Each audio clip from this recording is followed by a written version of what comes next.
This is CBC Here and Now.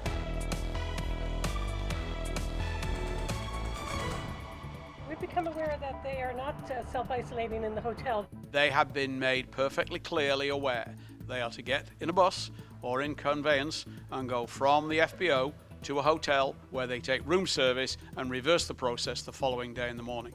But that's not what's happening. Concerns that members of the American military aren't following COVID-19 restrictions.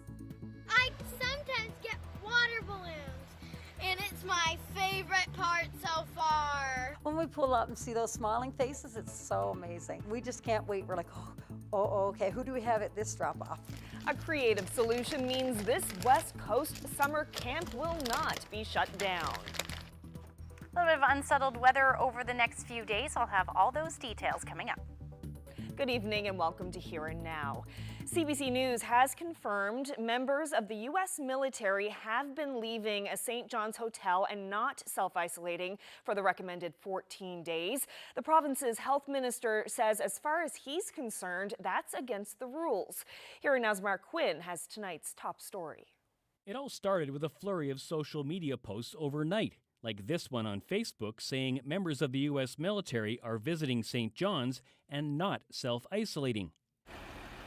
This video shot by CBC News at the Delta St. John's today shows U.S. military members clearly are in the city. They declined numerous requests for an interview, saying no comment repeatedly. A spokesperson for the RNC confirmed that a complaint has been filed about the American military personnel for not isolating. Police say officers checked the area that was cited in the report, but couldn't locate anyone. The general manager of the Delta Hotel says members of the U.S. military frequently visit St. John's and are valued clients, a significant percent of the hotel's annual business. About 6%. They represent about 1.8 million a year, about 8,000 room nights. McKinnon confirms that the military has not been isolating, and it's her understanding that Canadian Border Services has okayed that. We've become aware that they are not self-isolating in the hotel. They're allowed to be together as a group, but we've become aware that they are leaving the hotel, but that they have been advised that they can. She says hotel staff are following many measures to avoid the spread of COVID-19. Both face coverings as well as shields that cover the entire of their face. We don't clean the rooms for another 24 to 48 hours after they've left. Speaking at the Health Sciences Centre today, the health minister says Newfoundland and Labrador expects members of the U.S. military to self-isolate while passing through this province. They have been made perfectly clearly aware that the instructions to be given to these military personnel is that they are to get in a bus or in conveyance and go from the FBO to a hotel where they take room service and reverse the process the following day in the morning. My understanding is they go, they isolate, and if they stay for more than 14 days in isolation, then they're free to move around. But Haggie also said the military is subject to federal regulations and the Canadian Border Services Agency. They fall under Canadian Border Services because they're international travellers, and they actually fall under regulations under the Quarantine Act. My view is that whichever the more stringent requirements are, be it the Federal Quarantine Act, which requires 14 days of isolation as a minimum before you can move on, unless you're transiting, or the provincial one, whichever is the stricter should apply. So what does the Canadian Border Services Agency have to say?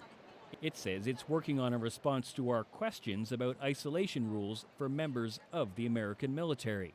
Mark Quinn, CBC News, St. John's. Well, no new cases of COVID-19 to report in this province today, but there is a coronavirus update. Health Canada is authorizing the use of the drug remdesivir in the treatment of people with the coronavirus. The drug is being permitted for use on a small number of patients who have severe symptoms of COVID-19, pneumonia, and require extra oxygen to help them breathe. Remdesivir is the first drug to be authorized by Health Canada for the treatment of the coronavirus. It can now be used by patients who are more than 12 years old. The drug will only be used in healthcare facilities where patients can be closely monitored. Well, doctors in this province say their relationship with the Department of Health is deteriorating, and they want to see Newfoundland and Labrador's new premier change that. The Newfoundland and Labrador Medical Association held a press conference today. The association says its members, who've been without a contract since 2017, have been ignored, disrespected, and insulted by the provincial government and Health Minister John Haggie. It's asking Ball's replacement to fix the relationship. We called you together today because we know that there's a new premier, and we're calling on the new premier to talk to the next Minister of Health and to try and repair this relationship. This relationship is an important one for us, but most importantly, it's something that the people of Newfoundland and Labrador need. We all need good doctors that have good relationships with the Department of Health. Well, Central Health is apologizing to 240 patients after an employee inappropriately accessed their health records. The health authority is phoning those affected and hope to reach everyone by the end of the week. It's not clear when Central Health became aware of the breach, when the breach happened, or what steps the health authority is taking to prevent similar privacy violations in the future. The person involved in the breach is no longer working for Central Health. More details today on the new mental health and addictions facility for St. John's. The province says a $300 million contract has been signed, awarded to Avalon Healthcare Partnership, a supergroup of companies. It gave a preview of the new facility today. Here Now's Garrett Berry was there. A first look inside the new hospital. If you could take just a few minutes to walk through the existing Waterford Hospital, I can assure you, ladies and gentlemen, there's a stark difference. But there's a stark difference in the way we treat mental health and addictions in this province today. This building will replace the Waterford and is expected to be ready for 2024, 169 years after the last mental health facility was built. It is tough to drive by and think that the best we could do since 1855 was to leave that facility where it is. The facility is dated, it's inadequate, and has long outlived its usefulness. The comments that we've heard over the years, this hospital is no place to be when you're sick. Things like, I'd rather burn it down than go there. I would rather die than go there. Those things won't be said about this facility. Despite concerns from some critics, construction will go ahead right here on a floodplain. We went to the experts who build these buildings. We went to the experts in doing the analysis of the site location. And they have said to us, and they will prove to us, that they can do this successfully. This location was key to the whole project. Having a special separate place where people with mental health and addictions go has contributed to the stigmatizing of mental health as being somehow different. You cannot have health without both physical and mental health. The two go together. The idea when operationalized is that there will be a common entry for emergency departments. These companies also worked on the Corner Brook long-term care project. During construction, they will need 400 workers. The Premier says contractors have committed to hiring local. Today's event comes on the same day that Liberals are starting to vote for Dwight Ball's replacement. His Transportation and Works Minister said today that this new hospital could be a key piece of the Premier's legacy. Garrett Berry, CBC News, St. John's. The head of Nunatuavut says he's disappointed another Indigenous group is trying to stop the federal government from negotiating with his group. Todd Russell says he's not looking to take anything away from other groups. The legal fight was started by the Innu Nation, who questioned the legitimacy of Nunatuavut as an Indigenous group. All three Indigenous groups in Labrador are working through their processes for respect, for appreciation of who they are, their rights and their interests. That all Indigenous groups in Labrador want a better future for their people. They want protection for their lands, for their waters. These are the types of things that we all share. And yes, there will be disputes. And I would say and there will be disagreements, but we can resolve those. And we can resolve those outside of the courtroom. The long-running saga of Exit Realty on the Rock was back in a St. John's courtroom this morning. A judge heard arguments about what sentence he should hand out to the company's former owner. Here Now's Rob Antle was there. Ann Squires appeared in court by video today, but the next time her case is heard, she'll have to be in the courtroom. That's because she's expected to be taken into custody. Squires is almost certainly going to jail. The only question is for how long. Last year, she pleaded guilty to fraud, forgery, theft, and breach of trust. Access easy funds. Squires has admitted to defrauding a payday loan style company of $500,000 through fake sales agreements and to stealing from her own company. Today, submissions on how much time she should get for those crimes. The Crown said 3 years would be an appropriate sentence, calling her actions ongoing acts of deception. But the defense believes a sentence in the range of 8 to 10 months would be fair, saying Squires has successfully moved on with her life, and noting that the matter has been hanging over her head for more than 45 months. Squires read an emotional half-hour-long statement to the court, both accepting responsibility for what happened and talking about business decisions and pressures that she believes contributed to the situation. The case will be back in court in September, when Justice Robert Stack will decide how long she'll spend in jail. Rob Antle, CBC News, St. John's. Well, the City of St. John's is spending about $1.8 million to keep Mile 1 in the Convention Centre afloat during the pandemic. Events have stopped, but the bills haven't.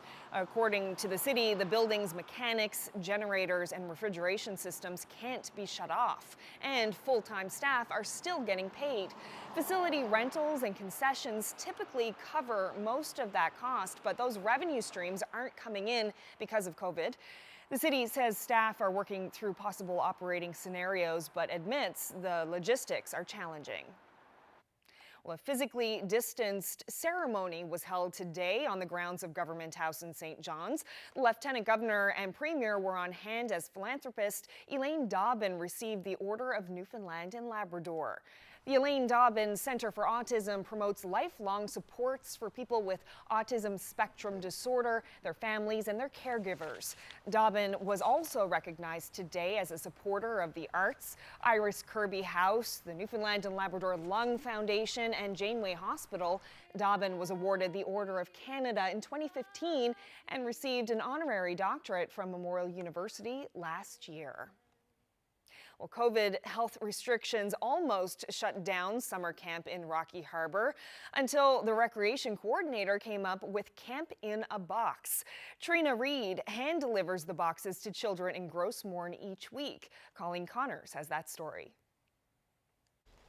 Usually there are 20 children here, playing games, running around.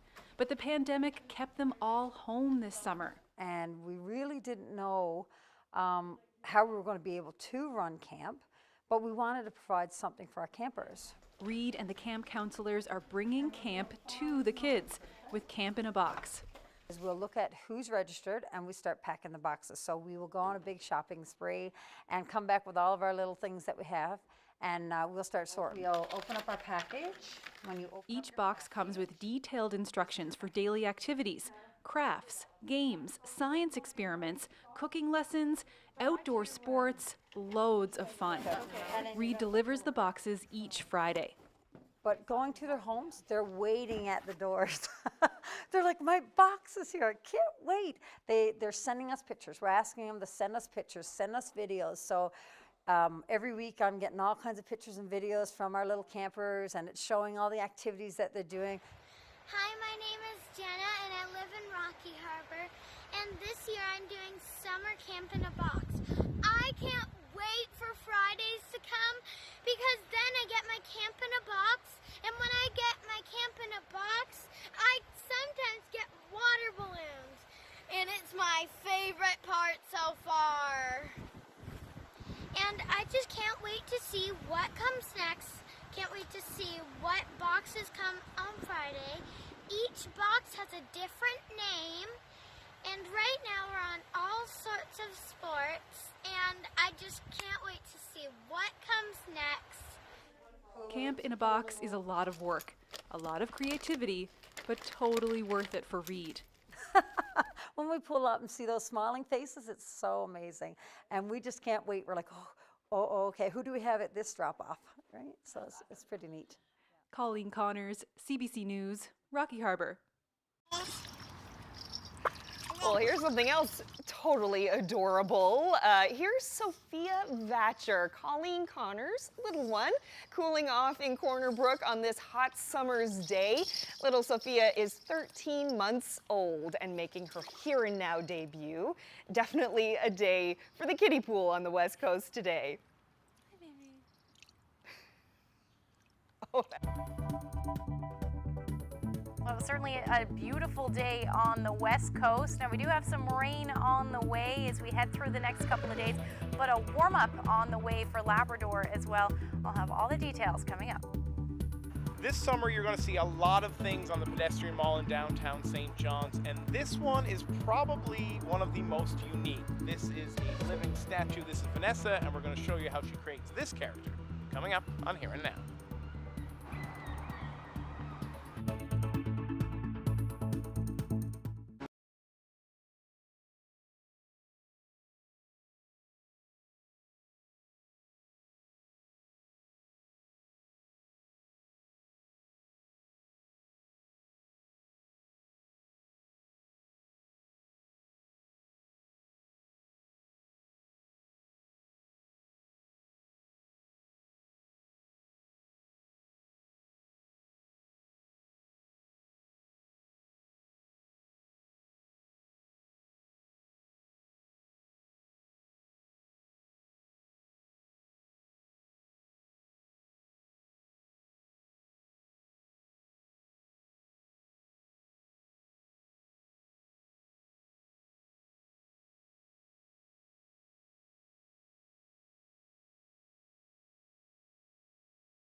This weather update is brought to you by Newfoundland and Labrador Tourism.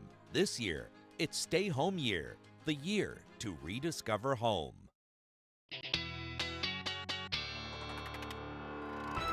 Ashley is here now with a look at the weather forecast and another beautiful day in St. John's. Lots of sunshine, warm temperatures. It's great.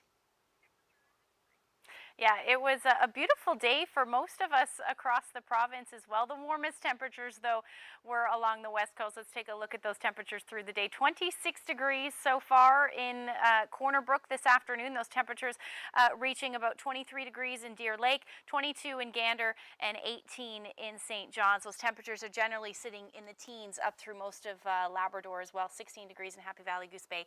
8, only reaching the single digits for Makkovik as your afternoon high today. Current temperatures, though, has dropped about a degree for you in Makkovik, 7 degrees. Otherwise, still a lovely evening in store for the majority of the island. 18 degrees currently still sitting in St. John's. I mentioned the humidity as well, but we saw the humidity climb earlier this afternoon, but it is feeling more like 26 degrees in Deer Lake as we speak. Now, not a whole lot going on. We did see some cloud cover push in for the southern areas of Newfoundland, and we're going to see some showers move right along with it. Otherwise, lots of clearing skies and some scattered showers, it looks like, along the west coast as well. That will generally continue for the next few hours, the potential for some showers anyway. Staying partly to mostly cloudy. Certainly overnight we'll see the clouds move back in along the northeast and along the south, with the potential for some periods of drizzle and fog as our next unsettled system moves in. And it'll stay generally unsettled through the night tonight. So you're looking at temperatures anywhere from 11 to 15 degrees. Generally light winds for the east, but they will be in those onshore flow.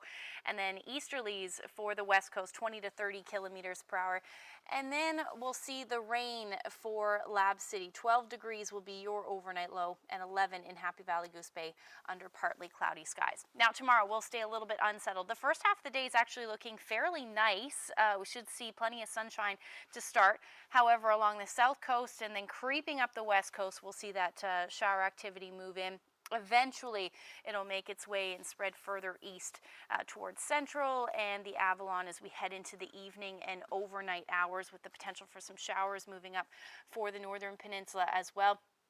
For the big land, the interior and coastal areas, nice for the first half of the day, and then showers will move in for you. Now, temperatures will be a little bit cooler on the west coast, but generally looking at temperatures anywhere from 20 to 23, 24 degrees through areas of central. Along coastal, south coast, the Avalon and northeast coast, temperatures will be in the teens, with the winds anywhere from 15 to 20 kilometers per hour as we see a little bit of that wind shift to the southeast. Up through Labrador, 20 degrees in Happy Valley, Goose Bay, plenty of sunshine. You'll see that rain move in late day. Otherwise, teens along the coast, much nicer in Makkovik tomorrow temperature-wise, looking at about 15 degrees, and then 17 for Lab City with showers. Now into Thursday, again staying unsettled, and it looks like it'll be unsettled pretty much right as we head through the weekend, with some showers or periods of rain moving in for the majority of the island. Those temperatures will be sitting from 19 to 23 degrees, so we're not really seeing too much movement in those temperatures. Same thing up through Labrador, generally in the mid to high teens with gray skies through Thursday. Even into Friday, we're looking at those rainy conditions for the island, and then some sunshine will peak out, certainly for Lab City in the interior. Happy Valley, Goose Bay, 23 degrees will be your afternoon high. Now, for Saturday and Sunday at this point, it is looking gray. Temperatures in the 17 to 20 degree mark for most of St. John's and eastern Newfoundland. As we head towards Central, though, those temperatures will be in the 20s right across the board. Sun probably going to peak out late day Saturday for you in western Newfoundland. Otherwise, we're looking at gray skies with the chance of showers. For Labrador, very much different story. We're going to see some warmer temperatures move in and some sunshine for most of the weekend. Some showers will move back in for you for Lab West by Sunday. Had to share this great shot. What a beautiful day in Trout River.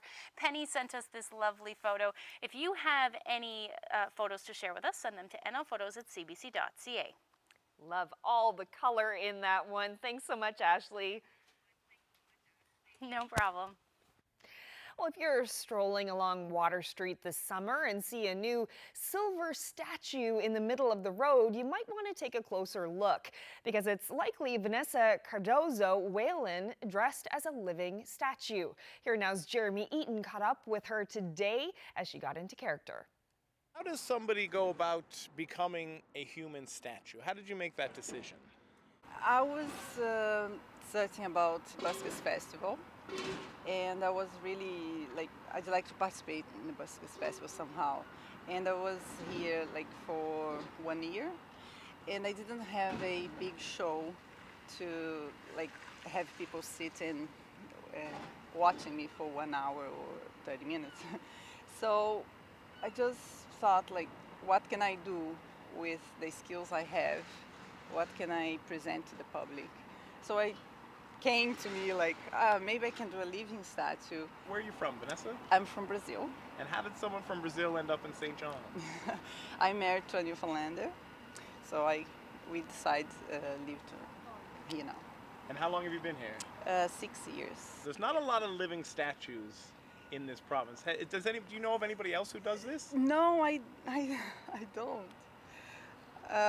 Sometimes I kind of wait when is gonna be another one. So yeah, I think it's only me for now. And can you talk a little bit about what you'll look like when you're all finished, or what? I'll be all silver today. Today I'm silver. Sometimes I'm gold. And how long does it take you to become silver, to get dressed up? I like to do not in a rush. Sometimes can take 1 hour, 40 minutes. So how does the performance work? What do you do as a living statue? Basically, I stay still in a pose, and when people put money, I change pose as a thank you. And sometimes I gave something. I'm sure people have seen living statues in other places. Yeah. How do the people here in St. John's react when they see you?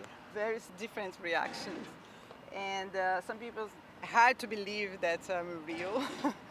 And I have funny reactions and more positive ones than bad ones. COVID-19 has hit a lot of people hard, but for an artist like you, a dancer, actor, clown, living statue, how hard has the last couple of months been on you? It's been hard not to be able to perform with an audience. It's been a creation time. I'm trying to write and reading more, and I'm doing some dance workshop via Zoom and the clown to studies, and yeah, it's been hard not to be able to perform because we need this sharing with the public, and it's been hard about that. How happy are you that you have the pedestrian mall to be able to perform a little bit? I was really happy because the festival is not going on, so it's one venue that I can perform, and lots of people ask me if I will be doing or not, so I decided to take a chance and perform here.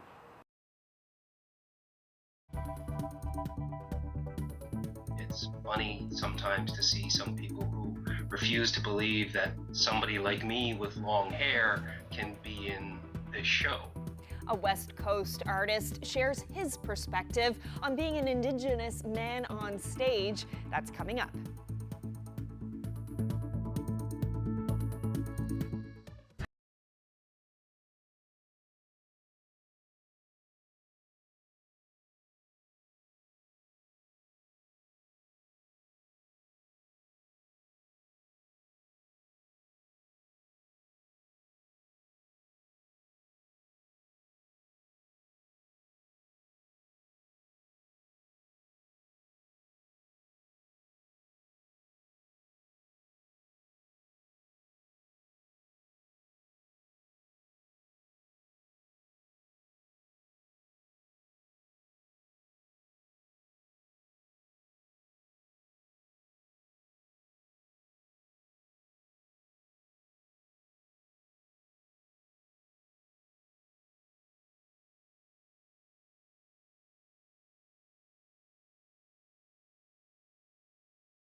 Brandon defied medical science by his remarkable recovery.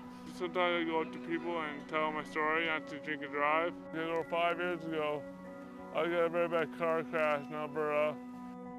I don't want him to be rejected. I fear for his rejection. I feel badly for him. Brandon has assured me that that rejection does not hurt him. He said, "Mom, I got hit by an SUV. There's not a lot that I'm afraid that can hurt me right now." So.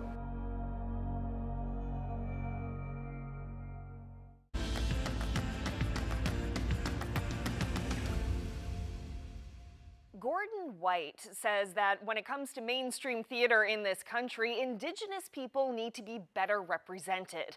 White is an award-winning Mi'kmaq artist who grew up in Flat Bay on the west coast of the island.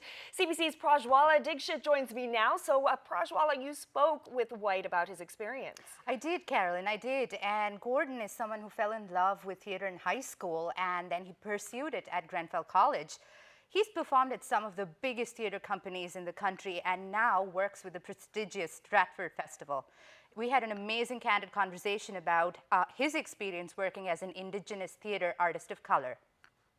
To make a general comment, the theater scene is a predominantly white scene, but Newfoundland's history is the history that I was taught in a school was a predominantly white history, as opposed to the history that I got from family in my community, that it's not, that there is more to it. And there's a lot of people of color who would start in Newfoundland who had to leave because they could not see themselves in those stories. Pursuing the arts in any realm, but pursuing the arts in theater and television and film, it's daunting and difficult for anyone. There's no security, there's no guarantee, and you're exposing yourself constantly to get the job and have to endure the criticism to do that. So when you don't see many in terms of Indigenous people of color represented, it doesn't have much appeal for anyone who is Indigenous to try and pursue it. If they cannot see themselves represented or see them misrepresented, there's not much of a draw to go try and be in that world. It's the systematic predominance of the white culture and the white society that, I mean, I work in the world of theater, and a lot of the work from the European canon and all of the things that have been done were written without somebody like me in mind. The entire system has been built to reflect white ideas or a white consideration. It has to be reworked and reconsidered to find somebody like me in a European play. No, it's not just playing Indigenous roles. I want to play in these roles as well. It might be selfish, but I want to do it all. I want to work on new Indigenous work. I want to work on new non-Indigenous work, and I want to work on the old classics and find myself in all of them. And in terms of feeling like I belong, there's always a nagging voice in the back of my head. It is the things that silence that voice. It is the individuals that I've met, the people who have mentored me, the work that I have seen that makes me go, no, we do belong. I can belong. I can fit there, and I've seen that in Newfoundland, and I've seen that in many other places, and that's the thing I cling to keep me going, because it's not always there. But it's those strong voices that go like, no, you can. You are enough. So through smudging, Gordon incorporates his Indigenous practice with his theater practice, and he's done this with many theater companies across the country, Stratford included. Here he is talking about a time he experienced what he calls the Recolonizer 2000. Through their fear of not setting off a fire alarm, I was followed by a vacuum, a giant blue thing, which would be turned on after I finished smudging. that I would constantly refer to that device as the Recolonizer 2000, and because it would be take out all of the Indigenous and take away the Indigenous smell from the room, and everybody will be okay. Well, some great insight that we don't often hear there. And Prajwala, you spoke with another actor to get their perspective as well? I did. And this actor is on the other spectrum of the story, if you may. She is an Indigenous artist who is often mistaken for a white woman. Elizabeth Hicks is Mi'kmaq. She is an actor, director, writer, and producer. She says that the theatre community here has been welcoming, but she is often asked to explain her heritage. Diversity and representation, I think, is something that's on the forefront of most people's minds in the theater community. It's something that we're all striving for, but of course, we can certainly do better. Everybody, get in the boat. I've gotten opportunities the past year to play Indigenous characters. One was in a play called Squawk by Megan Gale Coles, and it was never specified where exactly my character was from. Her name was Annie Runningbird, and she just said she was from the north, and it was set in Newfoundland, so either on the Great Northern Peninsula or from Labrador, but it was never said in the play. I did get a lot of questions after we did Squawk that were phrased like, so what kind are you? An Indigenous character in that play. Of course, people wanted to talk about it, and which I wanted to talk about too, but when it's phrased as something like, what kind are you? Like you're like a type of item on a shelf.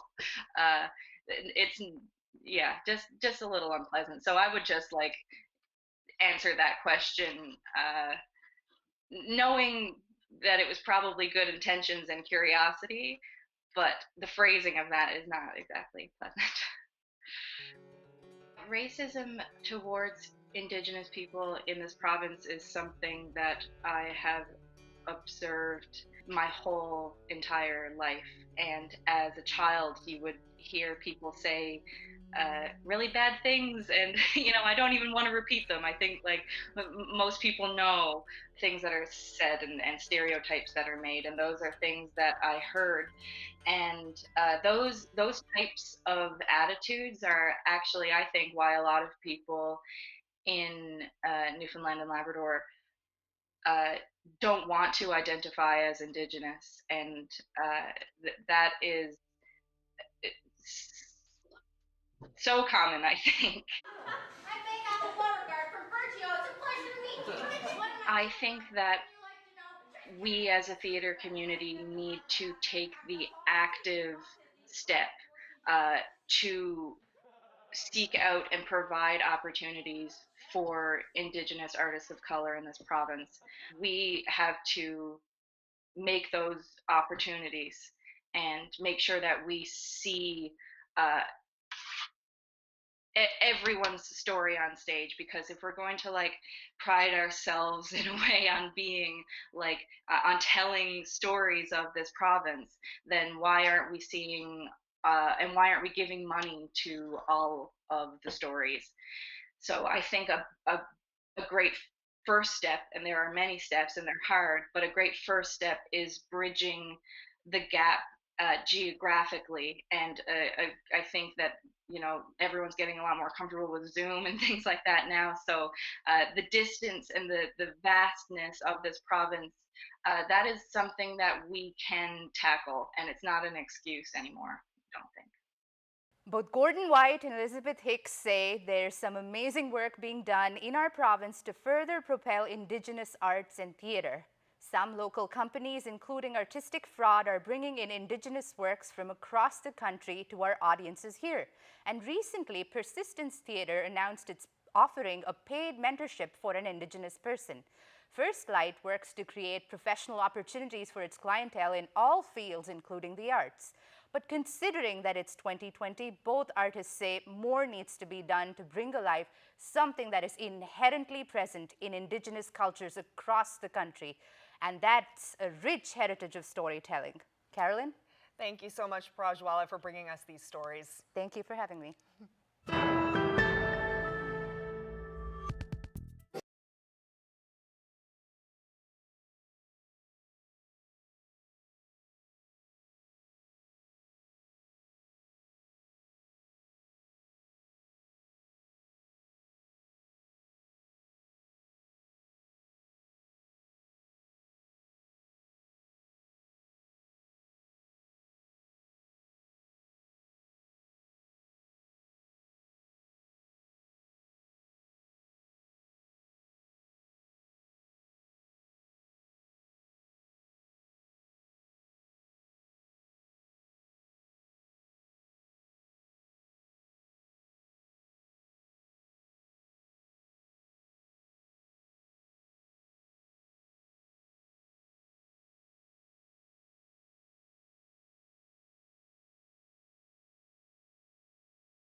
Welcome back.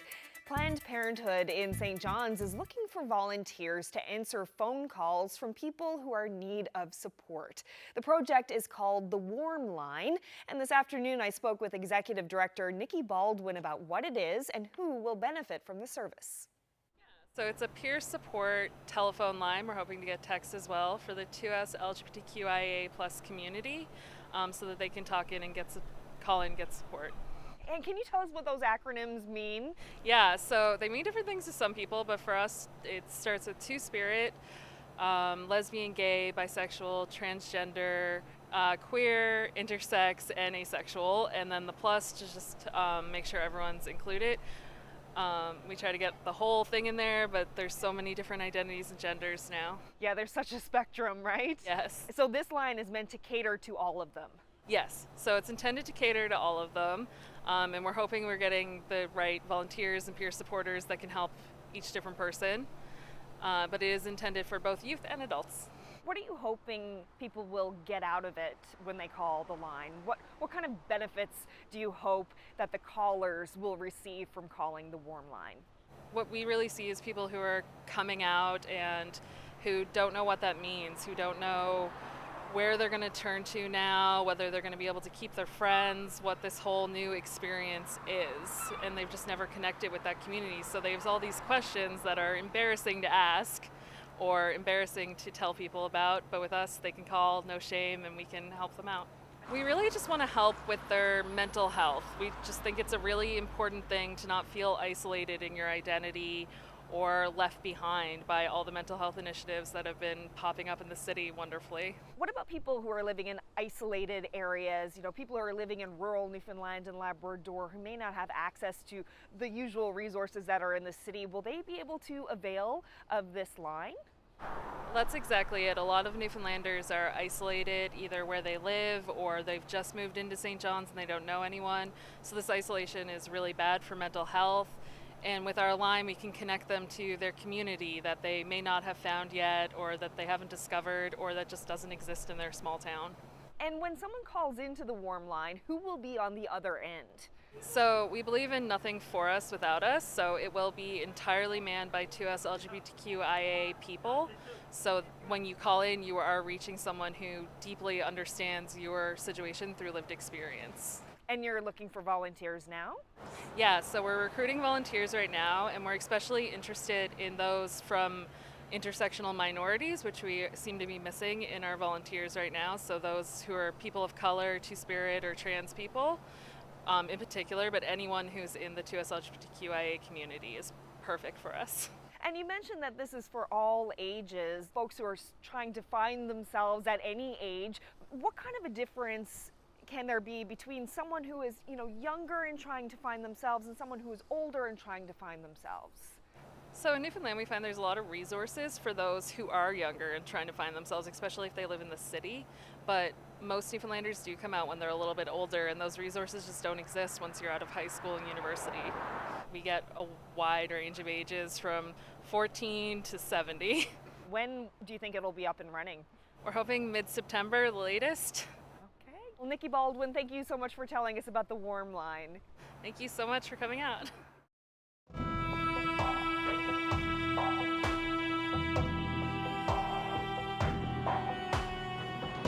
Major news in Nova Scotia tonight. There will be a public inquiry into the province's mass shooting.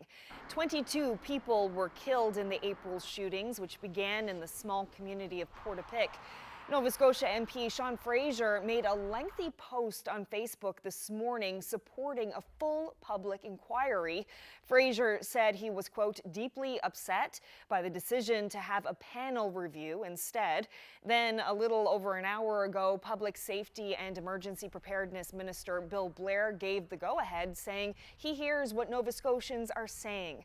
Blair says an inquiry will provide critical answers and ensure that a tragedy of this magnitude never happens again.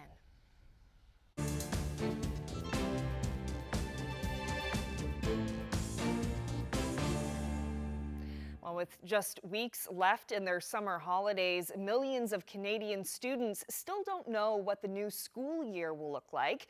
Meanwhile, parents and officials are grappling with tough choices. The risk from the pandemic versus the consequences of the children missing in-person classes. Christine Birak explains.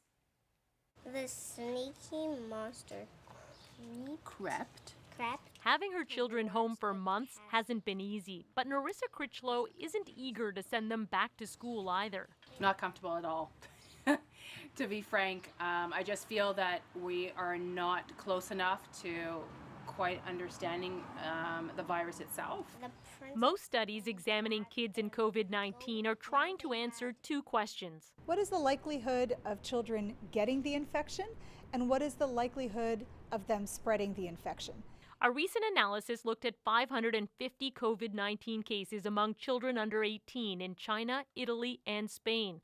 It found just 9 children had a severe infection. 1 who had underlying conditions died. When it comes to infecting caregivers, a large study from South Korea found children under 10 transmitted the virus less often to adults at home, while those between the ages of 10 and 19 spread the virus as well as adults do. Researchers speculate young children may not sneeze or cough as hard, and they're shorter, and their infected droplets may not travel as far. Still, when schools do reopen, there will be new clusters of cases. But doctors say a lot will depend on the infection control measures that are put in place by schools and what's happening just outside of them. We've seen in other jurisdictions that the safest way to open schools is where the community transmission rates are low. So many times I hear, well, you can't be too careful. Some doctors argue children may not be falling ill, but they're suffering in other ways. Existing evidence shows chronic absenteeism, even in kindergarten, has consequences. There's long-term impact on their cognitive development, on their social development, on their overall ability to function in society. For me, it's really important that the schools have some sort of testing involved. New saliva tests for the virus could make that happen, but not by September. Experts say schools and communities must act now on what's been learned or risk harming a future generation. Christine Birak, CBC News, Toronto.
Welcome back.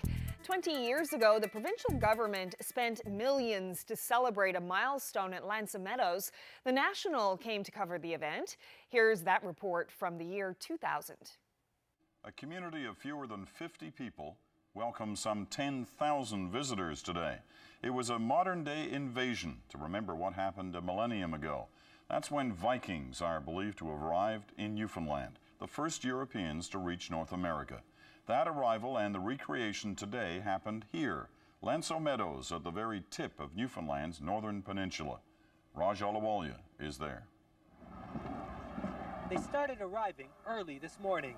We come from Holland, and of course we are very interested in that as ourselves. Well, it's part of my heritage. My father left Norway in 1918, and he always planned to build a boat and sail back. Here's what they came to see. A flotilla of Viking ships, an event recreating what some say happened 1,000 years ago. A group of Vikings led by the legendary explorer Leif Erikson landed and settled at Lanza Meadows. Today's invasion led by one of his direct descendants. Gunnar Eggertsson left Iceland in June. Welcomed here today by huge crowds and an elaborate ceremony.